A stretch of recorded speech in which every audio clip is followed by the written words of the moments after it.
Sabi ni Romeo, yung mayayaman yung nagfi-finance sa campaign ng mga politiko. Kaya kung ano yung gusto nila na batas, yun ang masusunod. Ngayon, papaano ba kinokontrol ng mga oligarchs at ng mga bilyonaryo yung politika natin sa bansa? Alam niyo, hindi naman bago sa atin yan na yung politika sa bansa natin ay dominated ng mga mayayaman at maimpluwensyang mga grupo.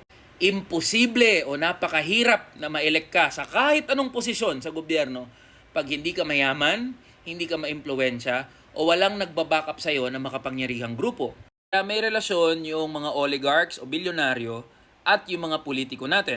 Yung mga oligarchs, ginagamit nila yung mga politiko para sundin yung gusto nila at gawin yung mga batas na magiging kapaki-pakinabang para sa mga mayayaman. Itong mga politiko naman, ginagamit itong mga bilyonaryo at mga oligarchs para makapagpayaman at makapaghuthot ng maraming pera. Ngayon, bigyan natin ng konkretong halimbawa itong sinasabi ko. Gamitin natin yung tatlong malalaking political party sa bansa natin.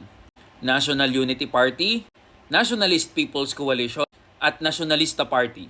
Itong National Unity Party ang isa sa mga pinakamakapangyarihang political party sa bansa natin. Sa Kongreso, meron itong 36 na congressman. Isa ito sa tinagurian na corporate political party. Bakit? Kasi ang financier o funder ng political party na ito ay walang iba kundi ang bilyonaryong si Enrique Razon. Sino ba to si Enrique Razon? Siya lang naman yung tinagurian na Ports King. Siya lang naman ang may-ari at CEO ng International Container Terminal Services Incorporated o ICTSI. Isa sa mga pinakamalalaki na port handling company sa buong mundo. Ito naman yung Nationalist People's Coalition. Isa rin sa mga malalaking corporate political party sa ating bansa. Sa kasalukuyan, meron itong 5 senador at 38 o 38 na congressman.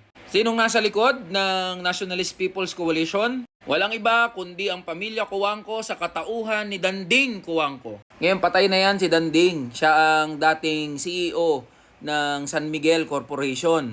Pero ang leader pa rin ng Nationalist People's Coalition ay yung anak niya, si Mark Cojuangco. Ito naman yung Nationalista Party, isa sa mga pinakamatatanda at pinakamayayaman na political party sa bansa natin. Sa kasalukuyan, meron niyang 4 na senador at 36 o 36 na congressman. O sino nasa likod ng Nationalista Party? Walang iba kundi ang pamilya Villar sa katauhan ni Manny Villar. Si Manny Villar lang naman ang nakakuha ng titulo na richest Filipino individual. Ang kanyang net worth sa taong ito ay 12 billion US dollars o katumbas ng 698 billion pesos. And pag pinagsama-sama natin yung bilang ng mga congressman na hawak ng corporate political parties na ito, lumalabas na meron silang 110 congressman at 9 na senador. Ngayon, sapat itong bilang na ito para maging batas yung mga gusto nilang maging batas. Pag gusto nila isang batas, papasayan. Pag ayaw naman nila, di nila pagugulungin. Ganyan ka-powerful ang mga malalaking negosyante at mga oligarchs. 3 political parties pa lang yan. Hindi pa kasama yung ibang mga partido. Kaya wag na tayong magtaka kung yung mga batas at mga pulisiya na ginagawa sa Kongreso at Senado ay hindi pumapabor sa ating mga manggagawa at ordinaryong mga Pilipino. Kaya yung pagbubuwag sa provincial rate, magiging mahirap na laban yan. Yung pagpapataas sa sahod ng mga manggagawa, magiging mahirap na laban yan. Alam niyo kung bakit? Kasi hindi yan gusto ng mga bilyonaryo at ng mga oligarchs. Kapag naipantay ang sahod ng mga manggagawa, NCR, Luzon, Visayas at Mindanao, kapag naitaas ang sahod ng mga manggagawa, kokonte o liliit yung tubo na nakukuha nila. Pero okay lang yan. Mayaman lang sila, tsaka makapangyarihan. Mas marami pa rin ang bilang natin ng mga manggagawa at ordinaryong Pilipino.